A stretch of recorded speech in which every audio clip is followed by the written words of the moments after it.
Good afternoon, Austin. I hope everyone's having a good day today. This is the Austin Spotlight, and today I am joined by Joe Carr of my Serenity Kids. Appreciate you joining me today, Joe. Great to be here. Thanks. So is it quick kind of off thing? One of the things I noticed. So on your social handles, everything's My Serenity Kids, but the business is Serenity Kids, correct? That's correct. Yep. SerenityKids.com was owned by somebody else. So we took My Serenity Kids for the internet and social handles, but the company's called Serenity Kids. Obviously, not necessarily obviously, unless you guys know who Joe and Serenity Kids are, but you guys are a baby children's food manufacturer here in Austin. That's right. Yep. We make foods for really ages 0 to about 2 or 3 years old right now. We're continuing to expand that age range though. So maybe you can kind of go a little bit into the origin story of the business and how it kind of got going and what prompted you guys to decide to start that. Sure. Well, my wife Serenity and I both had very difficult childhoods. We were essentially sick kids. She was very sick from all the nasty food of the 80s, of packaged food and sugars. And she was a sugar addict, had really severe gut challenges, way too many antibiotics, and just got to the point where she couldn't even drink water without pain and having to take prescription medication every day, and decided to do something different. Discovered the paleo diet, and changing her diet really changed the whole way she related to her body. And she got on this health mission about 10 or 12 years ago. And I'm autistic. I wasn't diagnosed as a child, so I had a lot of social challenges as a kid, but also a lot of physical challenges. Diet plays a big role in affecting autistic people. And so I had been on my own journey of integrating autism into my life, and diet had played a role. And when I met Serenity, she introduced me to the paleo diet and basically fell in love with her and with paleo at the same time. And we got really serious and started talking about having a baby. And the first thing we did was think about food. What are we going to feed this thing? We didn't want our kid to grow up sick and struggling like we did. So what kind of baby foods are there? We looked and we were very disappointed with what we found. We were very surprised at how bad baby food was. And it happened to be the same moment where we were looking for another business opportunity or some kind of entrepreneurial opportunity. And of all the different things I was considering, the baby food opportunity was the biggest and the most, resonated with our vision so clearly.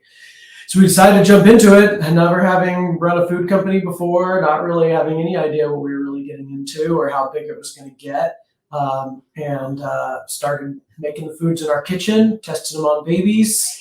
Started sourcing ingredients, found factories, built a little board of advisors, and then it's been a rocket ship since then.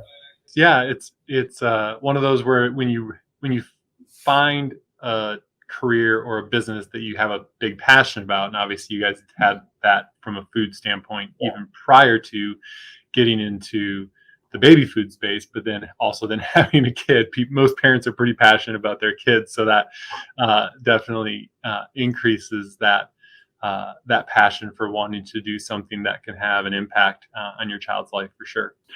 So going back, obviously you mentioned a little bit about childhood, about being autistic but not necessarily being diagnosed that way. What's a little bit more kind of about your origin story? I always like to hear about people's, because so many people here in Austin aren't from Austin, right? So it's always interesting to hear kind of what people either did to kind of get to Austin, what prompted, was being an entrepreneur and running a business or starting a business something that you guys had done before, what prompted you to have that kind of mission or idea? Because for a lot of people, they would just research and try to find the best baby food out there instead of starting their own company with baby food, right? Like that's not necessarily how everyone would go about trying to solve that problem. So what are kind of some of the things in your potential background that maybe would lead to that entrepreneurial tendencies?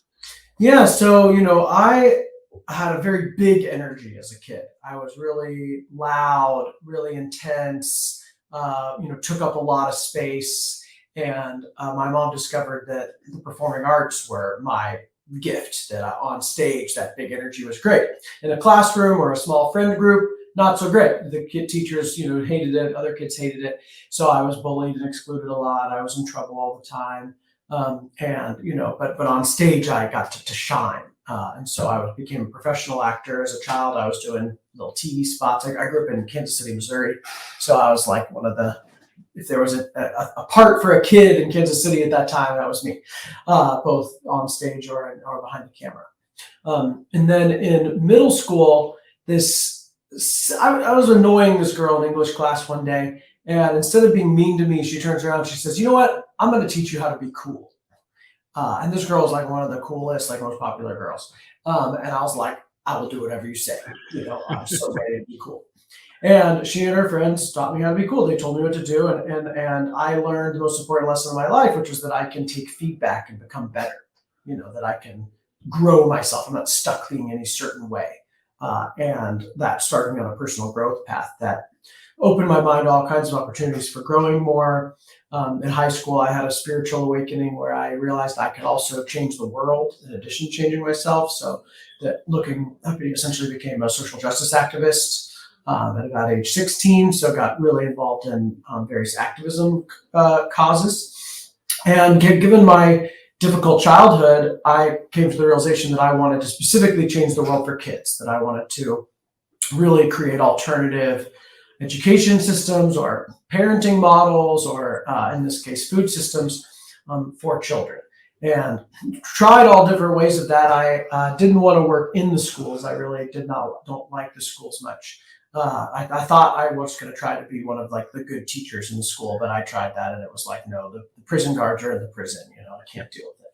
So I moved to Austin because there was a lot of youth nonprofits here. So I was working outside the school system with nonprofits. Eventually started my own youth nonprofit, which was my first entrepreneurial adventure. I was never a good employee. I always, was always trying to make everything better, and my bosses just didn't want to hear my ideas or hear how things should change for the better. And then if there were rules I didn't like or didn't serve the customer, I just ignored them, and they weren't a big fan of that either. So I kind of had to start my own thing, and my youth program was really awesome. I struggled with good business sense. It wasn't funded properly. The books weren't kept well. There wasn't the right exact product market fit. There's a lot of technical stuff that wasn't good about it. So I learned a whole lot from that set me up. My wife had a corporate background. She was mostly working in supply chain logistics for Fortune 500 companies, John Deere, Dell, so forth. She came to Austin to work for Dell and then took a severance as soon as she could because she hated it there, and started paleo coaching. So she became a paleo food coach, which is her kind of experiment with entrepreneurialism. Very difficult business model. Both of our models were very difficult. So we both sort of had failed businesses when it came time to look for baby food for our future baby, as well as thinking, what are we going to do? Like, how do we get out of this, working for other people thing? And I read the 4-Hour Workweek. And 4-Hour Workweek by Tim Ferriss totally changed my perspective on business. Particularly helped me see that a product was a great way to make a bigger impact and be less involved. It's less hour for hour. So I started looking for a product that fits his criteria, which is like a niche market that you're a part of, a gap in that market, a problem that you can solve, how you solve the problem, how you can market to that niche community, and then how you can eventually increasingly outsource the production and sale of your product. So I was looking at that, a lot of ideas, and then we discovered this lack of what we at the time we called paleo baby food. It was specifically meat, fat, vegetables, no sugar, no grains, no industrial seed oils, and just low sugar in general. And that didn't exist. Everything was either fruit or grain or industrial seed oil. That was like the whole baby food aisle, other than us to this day, is still basically fruit, grain, and industrial seed oil. And it's like, that's the worst stuff you'd ever want to give your kid. So we were just flabbergasted that there was no good meat, astounded that there was no healthy fats, given how important fat is for babies. Breast milk is 60% fat, so it's like, got to get fats, got to get animal products in there. So we decided to take the leap and do it. Originally, we were planning to do just a small little, we had bought like paleobaby.com. It was just going to be like a paleo themed baby food. And we met with Taylor and Katie, the founders of Epic Bar, who had just sold their company to General Mills, and they were 6 months pregnant. And they told us how big our idea was. Like, this is way bigger than paleo. This is way bigger than just a niche little Amazon business. Like, you're going to be in grocery stores all over the country. You're going to be huge. You're going to grow. You're going to triple your revenue every year. And we were just like, well, you would know. You guys just did it. So I guess if you say so, we're going to do it. And set forth to do that and essentially accomplished everything they said we could do. That's awesome. Yeah, it's always super beneficial to have people that have been there before, because as much as your product is trailblazing, like there's very rarely are there ideas or companies that are truly unique, right? Like, so like the product can have it has its differentiation and can be kind of unique that way, but baby food, consumer good products, like that's something that's been around for centuries. And so having someone in that space that has done it before and has negotiated some of the terrain and understand what is all there to be had is obviously a huge benefit, I'm sure. It's totally key to our success. I mean, we wouldn't be here without all of our amazing advisors and people giving us advice. Yeah. Like, we just were very humble about the fact that we didn't know what we were doing and that we needed help. And we would seek out advice, or we would take it and we'd go back to them and say, hey, we did all that. Now what do we do? And they were always amazed that we took it. So the best way to get more advice is to actually take advice that you get and ask. Like, we get the number of somebody, we call them up and say, hey, do you have 10 minutes? And we talk for an hour. And, and then they say, who else could we talk to? And they'd give us a list and we'd call all of them. And we just continued to ask and ask and ask and take it and take it and take it. And eventually built a more formal advisory board of folks that wanted to be ongoing advisors and have continued to grow that board and have some of the leaders of the industry helping us out over here. So your lessons from middle school of taking advice from the popular girl have translated well to taking the advice of different people in the industry here too. And like I say, it is one of those things where there are a lot of us. Again, it's an interesting mix, because as a business owner, you have to be relatively strong-willed in order to see your vision play out, but to then balance that with being able to take good feedback and listen to good advice and use that advice is challenging for people in all walks of life, but I think definitely for entrepreneurs who kind of have an idea of really how they want to run their businesses. Totally. Now we're taking feedback from our staff. We're in a big place now where we're like, man, not only did we know much about food companies, we didn't know about company culture. We have 30 employees now, and like a third of them are remote. We have no idea how to run a company like that, to keep people connected, help them feel like they're liking their job. And that's been very important to us, to create a company culture that fits with our values, that families feel supported, that people are healthy, people are happy, fulfilled, connected to the mission. So that requires a lot of listening. So our current exercise in humility has been to let our staff tell us, this is how that feels when you ask us for that thing, or this is what the culture that you may not know about, of like there's some overwork stuff still happening despite our commitment to that, or there's still some lack of trust or perceived lack of trust. So, but we wouldn't know any of that without asking our staff regularly what they think and what they want. And we had our first all-staff retreat last week. It was awesome. We broke them all into groups and they brought us proposals of how to solve some of our cultural issues. And they gave us the best ideas we could ever come up with. We never could have come with as good ideas as they did. That's awesome. Yeah, the going, like say, that's another thing I think that can be challenging for business owners or people starting their own business, right? It's one of the reasons you guys are like, hey, we don't want to be in this corporate culture or want to be in the school system. We want to do our own thing.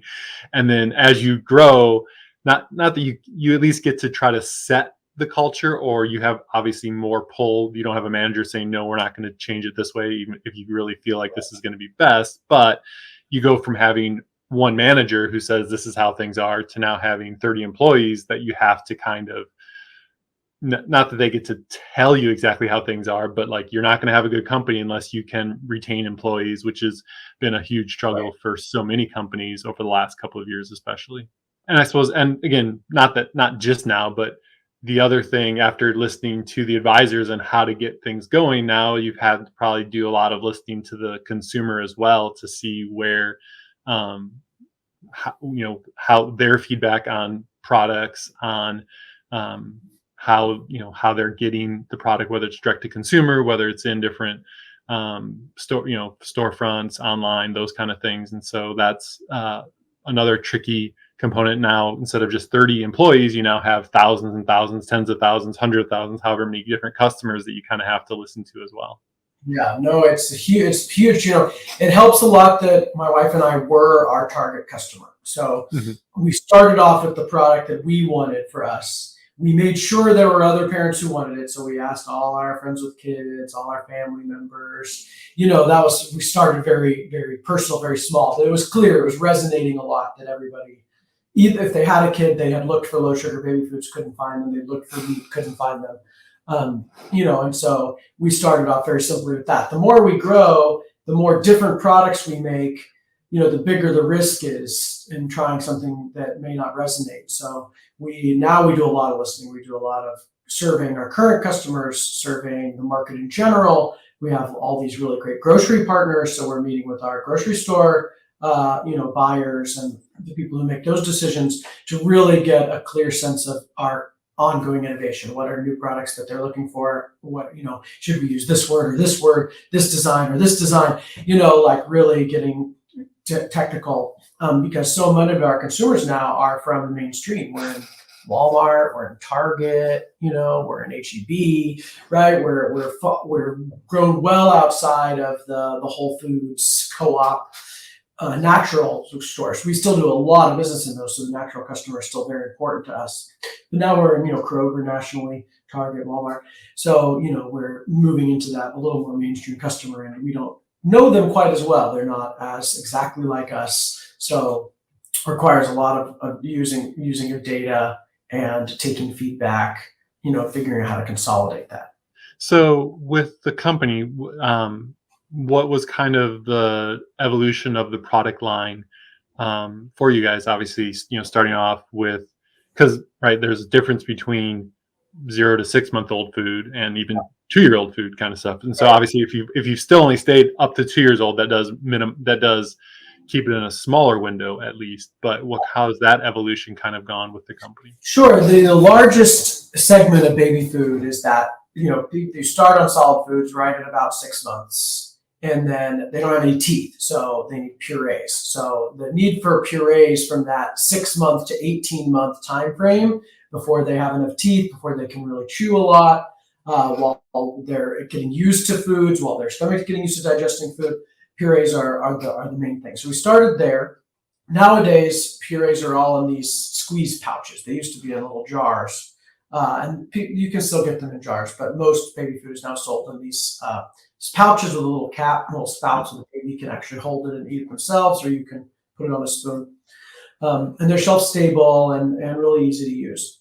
And so we started there. All of them were fruit, so they were an average of 9 grams of sugar per pouch, which was just, in our opinion, ridiculous. For a 15-pound baby versus a 150-pound adult, that's like 90 grams of sugar. So really problematic. Sugar, it's fruit. In addition to being high in sugar, it's also just low in nutrition. There's not many vitamins. There's not any other fats or proteins. So we're like, breast milk is nature's perfect baby food.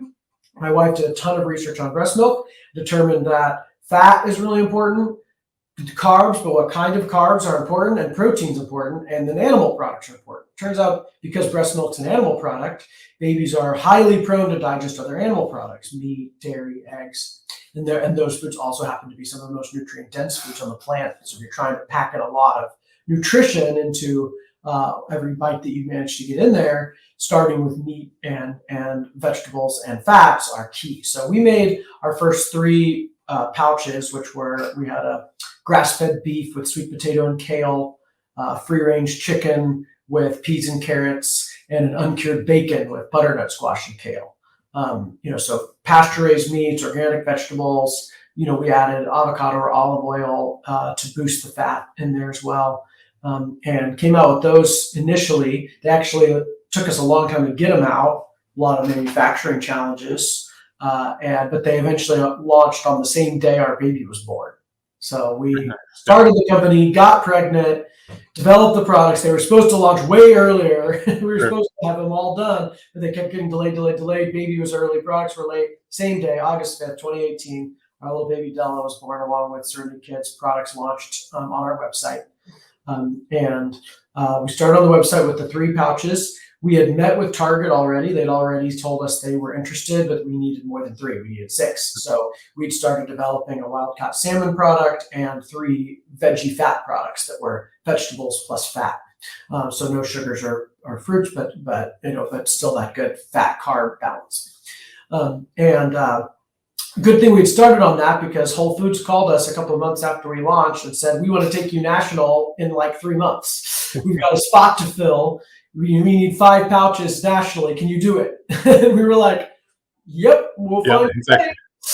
That's where you say yes, and then you figure out how to make it work. Yeah, exactly. It's like, well, I have no idea how, but yes, we're going to do it. So we, we used that opportunity to raise more money, to bring on a better factory, to hire some more staff, and put the pedal to the metal, and we got those salmon and veggies products out. And so we went live with Whole Foods in February of 2019, literally overnight, from 1 store to 500 stores in February of 2019. And then that's catapulted us to more retail, because if Whole Foods has it and it's selling well, everybody else wants it. So our numbers were really strong from the beginning. Our sales were really strong at Whole Foods. And so that selling story has been really easy to build on. So we launched more pouches. After that, we launched a couple new meats. We launched our grass-fed bison. We're the first ever bison baby food. Regeneratively farmed bison, raised out here in Texas, actually, right out in Fredericksburg, regenerating the land out there. And our turkey, we did a pasture-raised turkey product.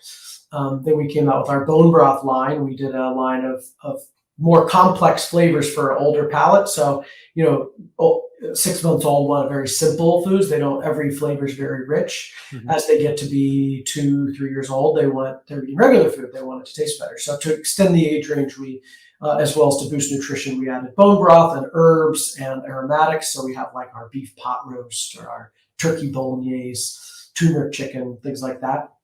And we've always been asking for a puff, which is a little chewable snack that a baby with a few teeth can chew, or a baby with no teeth can just gum and it will dissolve. So it's a tricky product to make, because it's got to be crunchy and chewable, but also dissolve.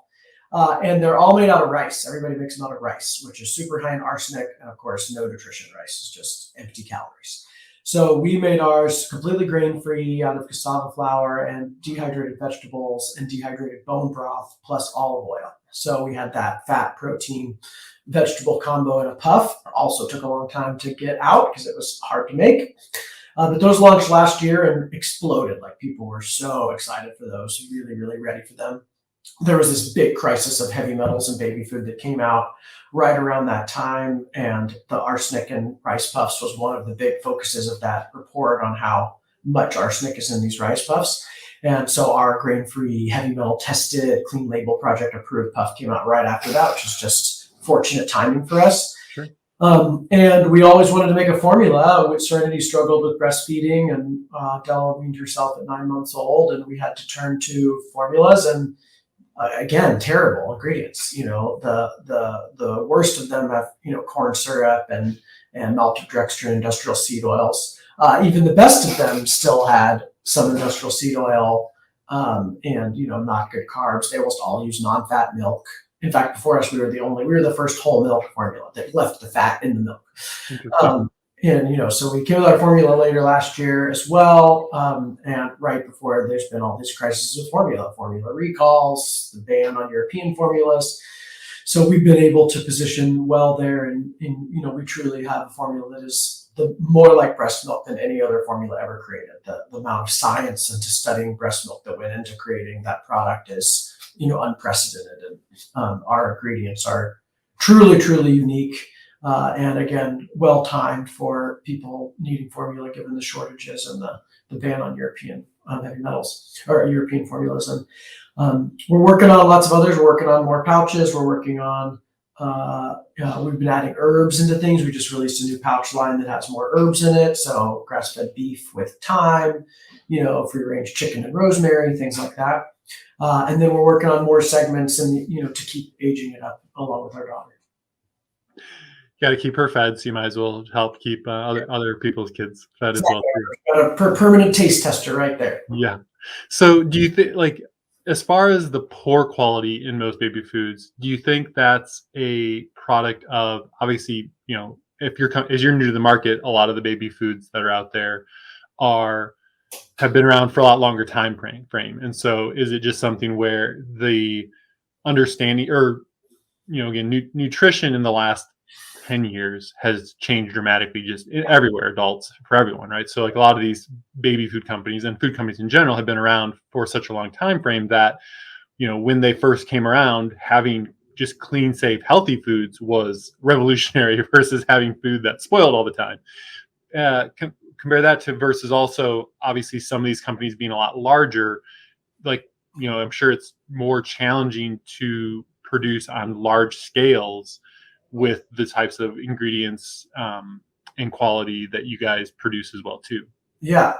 So, baby food is dominated by 5 major companies. They're all massive corporations, right? So they're all huge dinosaurs. They take very long to innovate.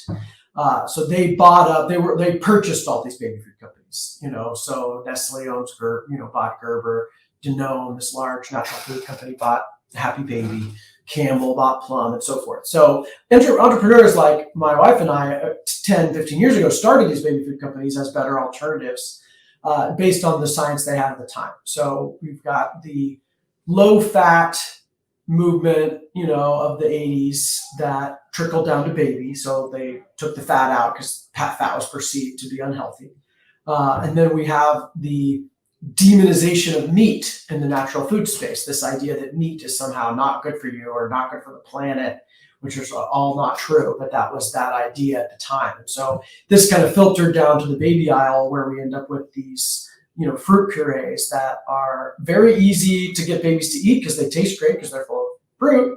Not a clear understanding that fruit sugar is still sugar. Just because it's from fruit and it's not white sugar doesn't mean it's any different on the blood sugar level, but people didn't quite understand that. And then they forgot the fat. They just took the fat out because people thought low fat is healthy or something. So like you said, the rest of the industry is changing. Paleo movement really changed our understanding of how important meat and animal products is, how you can do them in a healthy and environmentally friendly way through grass-fed, pasture-raised systems and regenerative agriculture.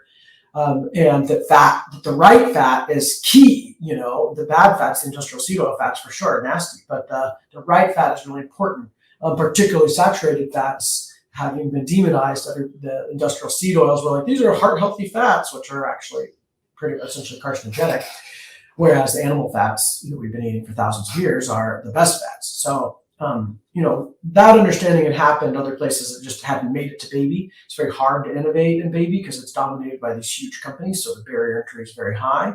So like I said, it took Serenity 2 years to get our products even just made. We had to raise almost $1 million in startup capital just to get the products on the shelf. A lot of people aren't willing to do that, especially if they've had a baby and they don't realize the lack of baby food until they have a baby. There's no way you're going to start a company with an infant, So we had a lot of advantages that we started the company before we had our baby. We were part of the paleo movement. We'd seen its success. We had these incredible advisors. We had the wherewithal to really just keep going and find a way. We had this very clear vision that we pushed towards.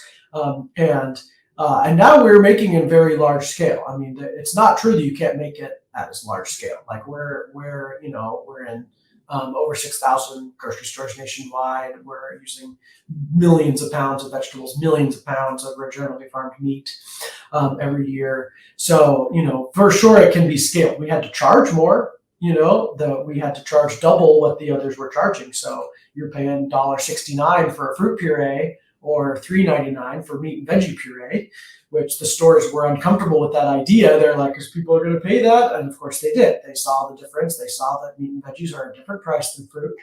that the use case was more universal. So so we had to charge more. I don't know what their profit margins are, but I assume they are better than ours. I assume that if they're charging $1.69 for blended fruit, that they're probably making a lot more money. So there is some, margin stuff that we're able to play with that bigger companies with all these stockholders and all that Sure. maybe can't get away with, but it absolutely can be done, must be done. But we're showing what's possible in baby food and leaving all of them in our dust, man. We're the top selling baby food in every store we go into.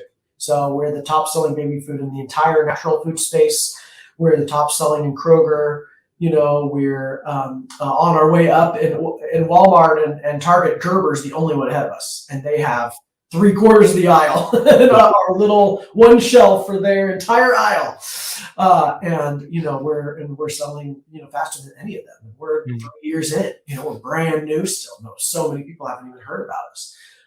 And then we do an incredible amount of business online and on Amazon. Half our revenue is still online, which is very unusual for a food company because most food is bought at the grocery store, including baby food.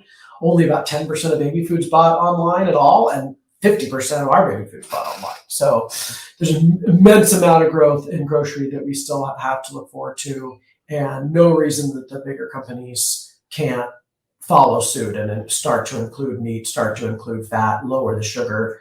I mean, they've got to. Our babies need them to. Sure.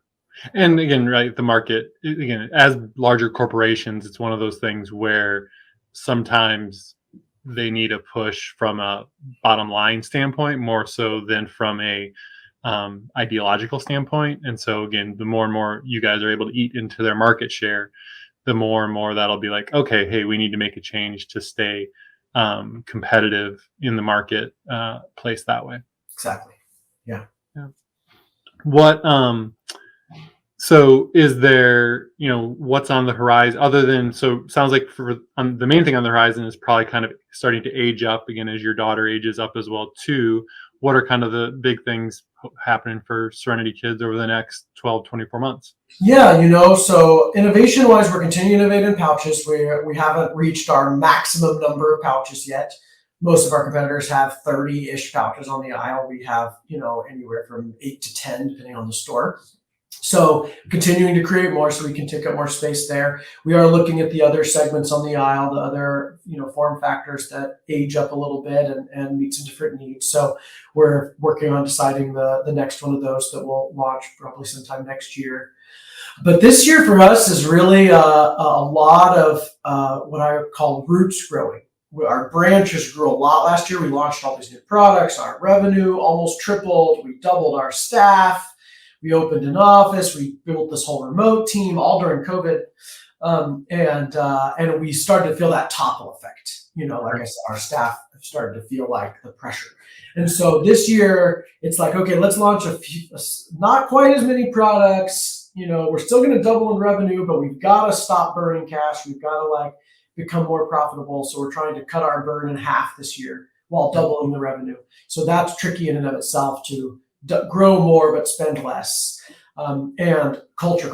I mean, we've always wanted a strong culture, and then retention makes it a business essential to focus on the happiness of our staff. So we have these really strong goals around being a great place to work, around working smarter, not harder, and really developing these systems and going a little slower, taking more time to build the foundation so that this rocket ship growth can just keep continuing. Because there's, we want to be a children's food company. We're going to grow off the baby aisle and into, products for ages all the way up to, 11, 12 years old. School lunch alternatives, snacks, drinks, all these different things. All that stuff's terrible. If you look, anybody who has kids. So you're saying that the processed meat and cheese cracker meal isn't the... I know, right? So nasty. It's like sugar, there's like all these industrial seed oils, and we could improve the Lunchable all day long, So we have this commitment to what I call the Serenity Trinity, which is nutrient density, great taste, and convenience, right? So there's got to be convenient for parents, easy to prepare. It's got to taste good. Kids have to like it. Sure. But it's got to be genuinely nutrient dense. It can't just be the organic mac and cheese. like the organic version of candy, right? It's still candy. We want the genuine nutrition, not just a little bit better for you. And animal products are key to that. So we always look at animal products first. How can we get animal products, featured in products because it's the best bioavailable protein and fat, most nutrient dense per bite, and it's just sorely lacking in the food industry, like really good quality meat and dairy and eggs and all that mixed into children's food in a way that tastes good and is convenient. That's the secret, and we're gonna take over children's food with that. That's awesome. What's been kind of the biggest challenge as far as, having a company that has now, again, 30 employees? Yeah, the I mean, 30 employees. That's the yeah, challenge. What really keeps us up at night, like where the most stressful challenges are, is in the people side of things, yeah, the relationships, the coaching, the feedback, the complaining. Like it's the absolute hardest part of running a business is that side. Is like hiring the right people. How do you develop them? How do you give them the right feedback? How do you know, are they not performing because I haven't given them good feedback, or are they the wrong person and they need to go? Or like, is it my fault? Is it their fault? Like, is there some combination? So, performance reviews and training, and especially given that Serena and I had no experience in this industry, like we don't even know what good is. It's just like, are you doing a good job? You have to tell me if you're doing your job well. So it's been huge. We brought on this executive team late last year, which was early for our stage to hire VPs and have these high level food people. But we knew that the growth was coming and that we wanted to be ready for it. So we brought them on, and that's been very helpful and also an additional challenge because now we've got industry experts who are way smarter than us in these particular fields, and yet we still own the strategic vision and direction of the company. So when we disagree, it can be really hard because they're like, from industry perspective, this is the industry knowledge. You can't do it this way. And we're like, yeah, but we want to do it that way. And it's like, so, or sometimes we're like, you're right, we can't do that. We got to let it go. But sometimes we're like, no, I think we can do it differently. Let's try it. And then it usually works. So when it works is when we get them on board, when we negotiate long enough to be like, okay, we can take this thing, and this idea we have and try it out. So there's just longer processes, a lot more feedback, a lot more humility, thicker skin, ultimately, like learning not to take it personally, when people are frustrated with something, and just always remember why we're here. well, especially like say now that you're hiring like industry experts, right, in those kind of roles, like you said, like we talked about with the baby food industry being very few people owned by large companies. That means that these people have come from one of these handful of companies that are large corporations, and so that's going to be a very different Yeah. mindset and different workflow for people, that way versus, hey, we're a startup and we're trying to completely not quite blow up the system, but basically blow up the system. Yeah. We were, we were looking for unicorns. We wanted people who had large enough company experience that they could lead us to where we were going, but small enough company experience that they wouldn't be super surprised at how different things are. Yeah. So very few people we have come from baby food. We're just buying from the food, recruiting from the food industry more generally. And there's been a lot of great startups, particularly in Austin, that have grown and sold, or grown and gone national or whatever. So we've been very fortunate. We really have an amazing team. The Great Resignation was awesome for us. Like, we did the best hiring last year that we've ever done because so many people were looking for work. Yeah. We were able to really recruit some of those people away from their current companies, and we offer a remote work option. We offer very family friendly benefits. So we brought on a lot of like working parents, and some remote staff that have really added a lot and really brought a ton of value to the team. And now the trick is just, how do we get the maximum value out of them? How do we make sure they're well used? Sure. Yeah, like I say, that's the challenge, and also like say, because similar to the Great Resignation, while it was good for you, like making sure that you're not burning through those people as well too, because that's going to be, I think, a challenge for all businesses, and especially small businesses going forward, is like trying to have that company culture where you can get people to stay, because it does make a big difference when you can have that person stay for 5 years instead of 2 years, kind of thing. Like, that's a huge. Yeah. Yeah. Our turnover has been relatively low compared to the industry, though we have had turnover. We have had people stolen away. So more important than ever is it to listen to your employees, to develop them, to respect them, to show them that you trust them, to help them connect to the purpose and the bigger picture of why you're here, taking that time to explain decisions, taking the time to get additional feedback. It's slow. A lot of us startup people want to fast, fast, make decisions quickly, change them slowly, like hire slow, fire fast, like all these idioms that are all still true. We have to be in movement. We have to keep going. Yeah. We have to keep that hustle.